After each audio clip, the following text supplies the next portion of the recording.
is the show that explores the fascinating secret life of the world around us. Revealing surprising facts guaranteed to make you say, I didn't know that. Meet Richard Ambrose and Johnny Phillips.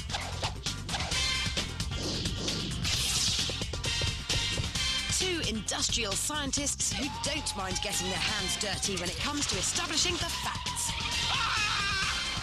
Join them on their mission to explore the extraordinary behind the ordinary. In this edition, hovercraft. Richard and Johnny build their own.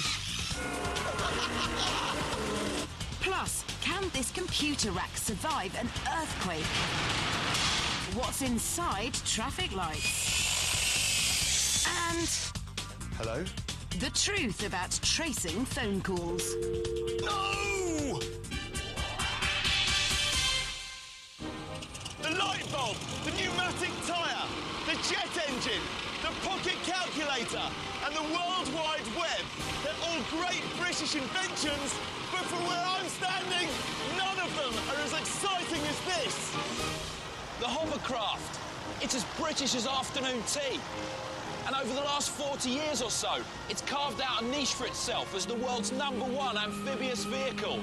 It is a very specialist form of transport as, generally speaking, if you want to travel on water, you're better off with a boat. And if you want to travel on land, then something with wheels or tracks is usually a better option. But if you want something that can do both, or a vehicle that can travel in areas like the Arctic, when you're never quite sure how stable the land is, then the hovercraft is king! And today, from the coldest parts of the world to the hottest, you'll find hovercraft being used. And they come in all shapes and sizes, from the small and nippy to the truly enormous. In the past, many people had dreamed of building a machine that could float on a cushion of air.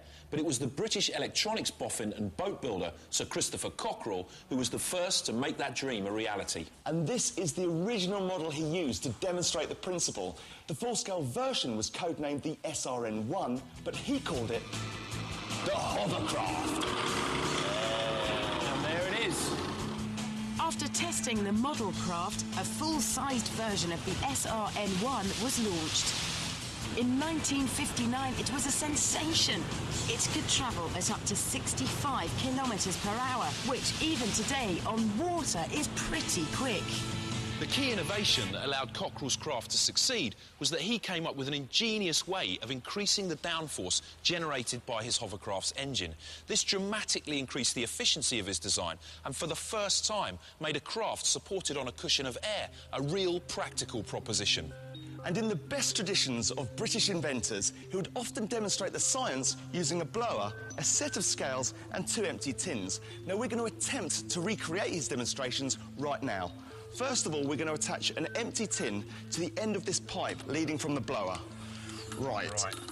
As the blower is turned on, the compressed air is forced down the pipe into the upturned can, producing a downward force that can be read on the scales. It's bouncing around a lot, but it's peaking at about 2 grams. OK, mate, do you want to turn the blower off? OK. Now, this is the really clever bit. The addition of a second tin. What Christopher Cockerell did was add a second, smaller tin inside the original tin, so that the air flowing down the pipe would hit the top of the second tin, flow over its surface, and then down between the 2 tins. So that's effectively increasing the velocity of the air coming out at the bottom. By doing it this way, we should, in theory, get a much greater downward force. Let's see if it works. Wow, what a difference. It's still bouncing around, but it's over 12 grams. Over 12 grams? It's increased by a factor of 6. That's amazing. Yes, it was amazing, but the SRN-1 was seriously flawed. Even on full throttle, it flew at just 23 centimetres above the waterline and, being 10 metres long, any sort of mild swell, let alone rough seas, would leave it wallowing. The problem was finally cracked by another British inventor, Cecil Latimer-Needman, who came up with the idea of adding a flexible skirt. The addition of this skirt allowed the early hovercraft to ride much higher in the water and deal with waves of up to 2 metres in height. This final piece of the jigsaw turned an interesting concept into a world beater! And in less than 10 years, they went from the shaky prototype SRN1 to this, the enormous SRN4, which first crossed the English Channel in 1968. And even now, these are the biggest hovercraft ever made. And the final version had the world's biggest propellers linked to the world's biggest lift fans. And they were powered by 4 huge Rolls-Royce gas turbine engines. At full throttle, they would kick out a total of over 15,000 horsepower and guzzle 4 tons of fuel an hour. Not exactly a green machine. And they continued crossing the channel for over 30 years, until eventually these ageing craft lost out to tougher competition from the ferries and the new Channel Tunnel. Still to come, Richard and Johnny built their own backyard hovercraft, costing just a tiny fraction of the original. Earthquakes are one of the most destructive forces of nature. In the last 5 years alone, they've been responsible for nearly 500,000 deaths and caused billions of pounds worth of damage. Here, at the University of Bristol, the Dynamics Engineering team aim to make structures safer through testing in their high-tech earthquake laboratory. Behind us, we've got a 3-metre shaking table. It can carry 15 tonnes, which is about the size of a double-decker bus. And we can test lots of different sorts of things. So we can test models of buildings, bridges, dams, foundations, and we can subject them all to different sorts of earthquakes and other sorts of motions to see how well they will perform. One thing that's often brought in for testing is the humble data rack. It looks like the TARDIS's boring little brother, but it houses vitally important electronics. We need to do tests of equipment like this to make sure it survives earthquakes, because a lot of this will be installed in places like power stations, nuclear power stations, and we need those to be operating during and after earthquakes. So it's essential that all the equipment actually survives the shakes. The table is moved by powerful hydraulics, so strong that the concrete floor in the test centre has to be more than 2 metres thick in places to withstand the vibration. Earthquakes are normally measured using the Richter scale. This gives a number to quantify the amount of seismic energy released by an earthquake. The higher the number, the more severe the quake. This famous San Francisco earthquake of 1906 measured around 8 in magnitude. At the research centre, however, they don't use the Richter scale because that's designed to measure earthquakes from 100 kilometres away. Here they take their measurements from the very centre of the simulated quake. If they tried to apply the Richter scale, the readings at such close range would be completely inaccurate. Instead, they measure with G's of acceleration, the sideways force that an earthquake makes in comparison to the downwards force of gravity. Today, an earthquake has been specially designed to test the data rack to a massive 0.55 G, way beyond what it might experience in a typical British quake. But they don't start at full intensity. First up, the test is run at 10% of 0.55 G. We get a quake on this scale roughly every 10 years in the UK. The rack hardly moves. Time to crank it up. 30% magnitude and 50% don't seem to worry the rack too much. By 80% though, it's starting to look pretty shaky. 100% represents the full intensity of the simulated 0.55 G quake. A quake on that scale happens every 10,000 years in the UK, and just as well. But the rack stands up. That's definitely a pass. So, just what will it take to dent this thing? Let's try 150%. That's 0.75 G, bigger even than the Loma Prieta earthquake of 1989, which caused £3 billion worth of damage. The data rack has lost a screw, and one of the panels is loose, although it's still standing. A failure at 150%, but for its intended UK location, it'll be just fine. This time, it's traffic lights that are going to get the heavy treatment from the angle grinder. Most temporary traffic lights these days have sensors on top of them, so as long as you're travelling towards them at between 2 and 60 miles an hour and there's no one at the other end, they should turn green. Let's see if it works. Brilliant. The world's first automatic three-coloured traffic light was adapted from American railroad signals in 1920 by an inventive police officer named William L. Potts. Unfortunately for him, Potts wasn't allowed to patent his invention as he was a government employee. Shame. Very nice, mate. The metal box above the red light contains a microwave vehicle detector. It sends and receives a continuous microwave beam over 90 metres. When a moving car breaks the beam, the frequency of the returning signal alters, causing the lights to change to green. Look, Richard, the Crusader helmet. You've inadvertently created another fashion. Richard the Lionheart. More Grinder action coming soon.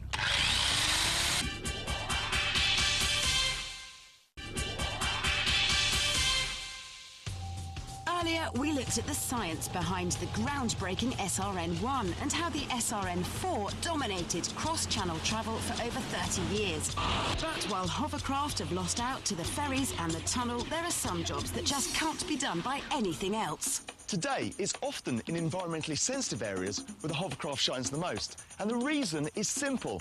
If you look underneath a hovercraft skirt, there's nothing but fresh air. There's no wheels to churn up the ground, and there's no propeller to injure dolphins or other marine creatures.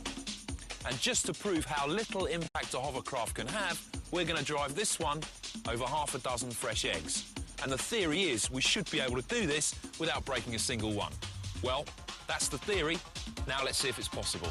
Oh, there's one. Right, Johnny, you ready? Yeah! Go for it, come on!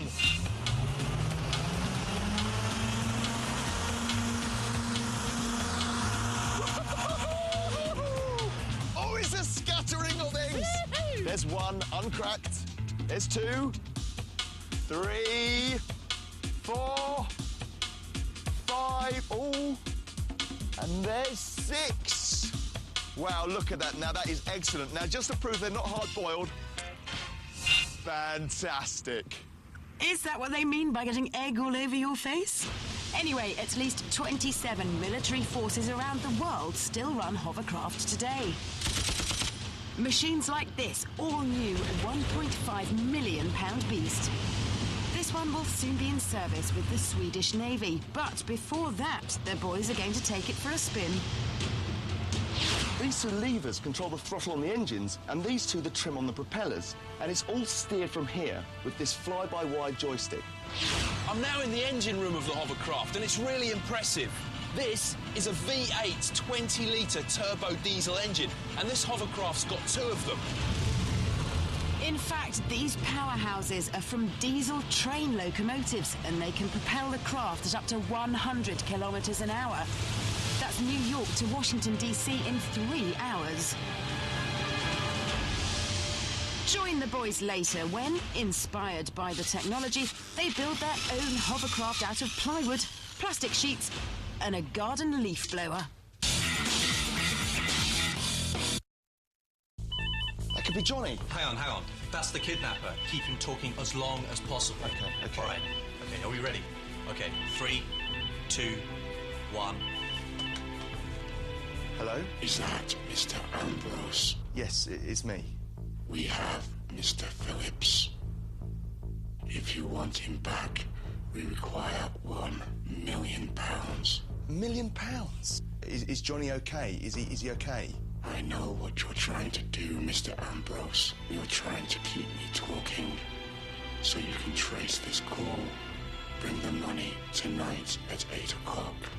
You must be there, or Mr. Phillips will never wear his white coat again. No! No! Have you got it? Not enough time. Sorry. How many times have we seen that in the movies? It taking minutes to try and trace a call. Will they or won't they locate the caller? Or will the villain hang up before they get the chance? But does it really take that long to trace a call? If you're talking about landline phones, the answer is no. In the UK, if the phone you're using has caller ID display, the number of the caller will automatically come up. Or you can dial 1471 to find out the last number that called you. Surprisingly, if the kidnapper had dialed 141 first to block you from seeing the number, the phone company can still tell where the call has been made from, although they'll only reveal this information to the police in real crime scenarios. So, UK landline phone technology does allow address tracing, and unlike in the movies, it only takes seconds. But what if someone's using a mobile phone instead of a landline? Is it still possible to trace them and find out where they are? This is Kevin Brown. He's a mobile tracking expert. So, Kevin, can you track someone with a mobile phone? You can track any standard mobile phone within the UK. Once you've got the telephone number of the mobile and you've tapped it into your system, how long does it take to find out where it is? It takes about 7 seconds. 7 seconds? That's a lot faster than in the films. It is, yeah. I mean, I think they build in the suspense. You know, there's the reality is it's a quick, fast solution for getting that data with perhaps not so much suspense. I'd love to see this in action. So if I take this phone, you could literally see me driving off around the area. Yeah. This particular system is used by employers to track employees with their consent. In a crime scenario where a kidnapper blocks his mobile phone number, the police can still obtain the number from the phone company and use a system like this one to trace the location of the phone. So, to put the system to the test, I drove to several different locations. OK, I'm just pulling over. Kevin, any idea where I am? It looks like you've just turned off Westfield Road into the corner of Ox Lane. Yes, I have. The location of any mobile phone can be traced, whether it's an older GSM type or the newer GPS type I'm using. You'll be pleased to know you're not speeding. Are you serious? You can tell what speed I'm doing. It looks like you're doing about 30.71 kilometres per hour, to be precise. You're just going past New Mill and East Hyde Farm. To be honest, at the moment, you know more about where I am than I am, because I'm totally lost. You're by the sewerage works. Follow the smell. There's the sewage treatment works. I'm going to disappear off your system. There's no getting away from it. Now, let's just park. OK, this is my last chance.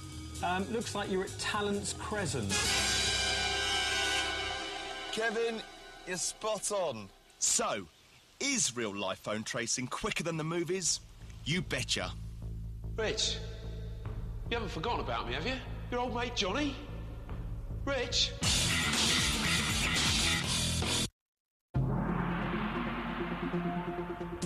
This is Chowtow in southeast China. It's known locally as Zip Town because of the huge volume of zips produced here. And here at the YQQ Zip Factory, 1,200 staff work 6 days a week to produce 300 million metres of zips each year. The outside edges of the zip are made first. These are the sides that get stitched onto the clothes. Up to 59 pieces of cotton are woven together to make up just one side of the zip. This machine makes the zip track, or teeth. A piece of nylon is looped tightly around a straight piece of cord, one side making what's known as the hook, the other side making the hollow. The hook and hollow are offset from each other so that when they're pressed together, the whole zip track fastens neatly. Then the two cotton edges are sewn onto the zip track to make one really, really long zip. In the early 1890s, zips were first used on men's boots and on tobacco pouches. It was more than 20 years before the fashion industry picked up on their practicality and started using them on clothes. The finished lengths of zips are wound onto a big reel and dipped into a vat of heavy-duty dye where they sit and get seeped in colour depending on the order of the day. The zip pulleys are made here at the factory too, out of molten zinc. Blocks are melted at 430 degrees and then fed through this machine whose moulds stamp out over 5,000 pulleys a day. Then it's up to the finishing floor where the zips get their ends stamped. And the bottom stop is fixed on. They're cut to length before the pulleys are added onto the zips by hand.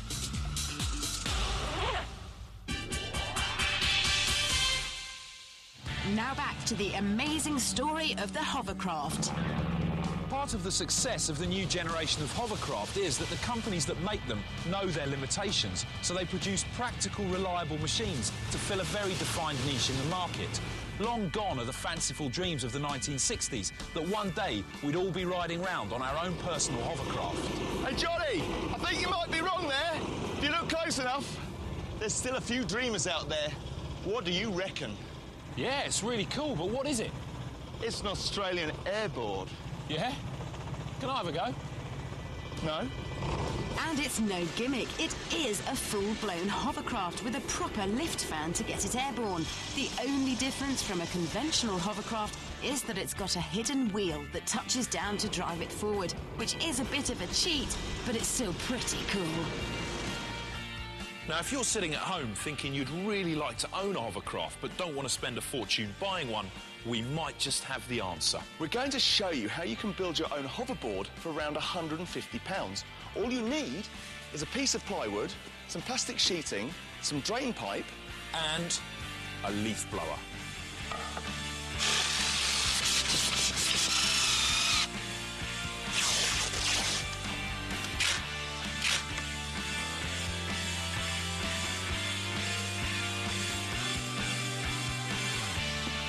Now, this is what we've done. We've attached a petrol-driven leaf blower to a piece of plywood. The air from the blower is going to go down through this downpipe, through a hole in the board, to the underside. This PVC sheeting is our improvised hovercraft skirt or air chamber, and the air escaping through these holes that we've made will hopefully provide the lift to get us off the ground. Now, let's put it down, and I'm going to fire it up, mate, OK? The air cushion provided by the blower lifts the heavy plywood board and 100 kilograms of Johnny off the ground with ease. Right, I'm going to give you a push and let you go, yeah? Go! And because there's very little contact with the floor, there's very little friction, which means all you need to do is apply a tiny force to go flying. Johnny, it's working a treat!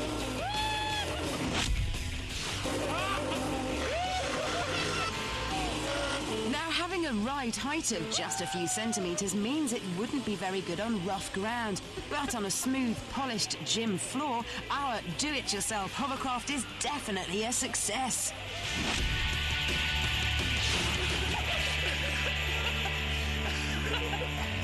Man, rock and roll! Join Richard and Johnny next time for more fascinating facts and revelations. So, let's see if it's true. And locate where they are. Kevin, I didn't introduce you. Sorry. How rude. Who was the first to phone at this moment in time while the cameras are running? Hello? Keep pulling, and cut there.